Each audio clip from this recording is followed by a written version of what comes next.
WOD 2 standard of movements. There are 4 movements in WOD 2, and Angie Mays is here to join us and help us with showing these standards. The first movement is a shoulder to overhead.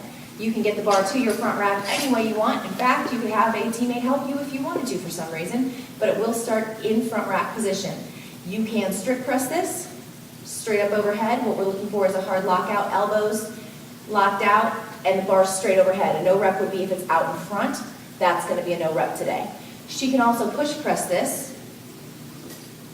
Again, good lockout, and she can push jerk or split jerk.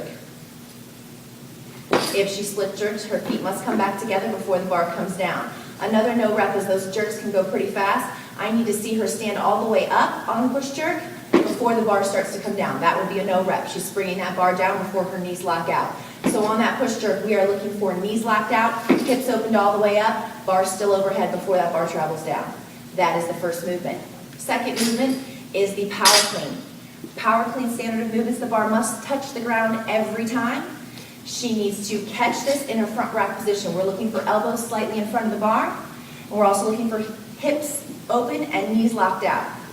Some bad reps here would be not touching the ground all the way. That would be a no rep. Also keeping those elbows slightly behind the bar, no rep. Or bringing that bar down before she stands all the way up. That would also be a no rep. Third movement today in WOD 2 is going to be the front squat. She can choose to front rack this. She could also cross it if she wanted to. That's going to be fine as well, but we need that bar in front rack position. Either hold is acceptable. Standard of movements on a front squat. Pretty clear here. We need to see the hip crease below her knee, and it needs to be an obvious below knee. Then she's got to stand up, lock out her knees and her hips. I want to make sure that we have knees locked out too. So none of that hip thrust through with your knees still bent.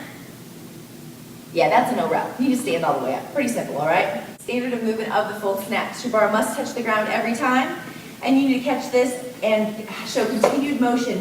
Hip crease below knee at the bottom, stand and lock out hips and knee. What we would not count is a power snatch into an overhead squat today. You must show continued motion, so that would be a no rep for us today. You must show continued motion. You can catch it a little bit low, kind of catch your balance, and then find that bottom. That's going to be fine. But again, continued motion is the key here, and then the lockout, obviously.